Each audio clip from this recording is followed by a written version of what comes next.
ایک ساتھی نے کوئی ایسا عمل پوچھا ہے جس سے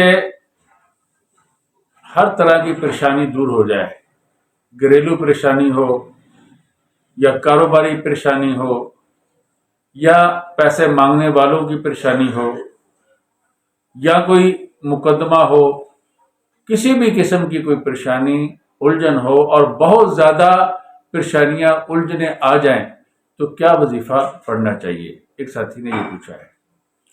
ان کے لیے عرض یہ ہے کہ 4 رکعت نماز صلاۃ الحاجہ پڑھیں۔ پہلی رکعت کے اندر الحمد شریف کے بعد، سورۃ الفاتحہ کے بعد لا الہ الا انت سبحانک انی کنت من الظالمین فاستجبنا له ونجیناہ من الغم وکذالک ننجی المؤمنین 100 مرتبہ۔ اور دوسری رکعت کے اندر سورۃ فاتحہ کے بعد انی مسنی الضر وانت ارحم الراحمین، انی مسنی الضر وانت ارحم الراحمین 100 مرتبہ پڑھے۔ تیسری رکعت کے اندر سورۃ فاتحہ کے بعد وَأُفَوِّضُ أَمْرِي إِلَى اللَّهِ إِنَّ اللَّهَ بَصِيرٌ بِالْعِبَادِ، اس آیت مبارکہ کو 100 مرتبہ پڑھے۔ چوتھی رکعت کے اندر سورۃ الفاتحہ کے بعد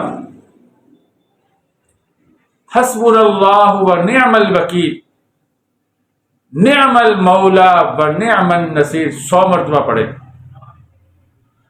جب نماز سے سلام پھیر لے تو پھر سجدہ میں پڑھ جائے اور سجدہ میں پڑھ کے یہ پڑھے انی مغلوب فانتصر، انی مغلوب فانتصر 100 مرتبہ پڑھے۔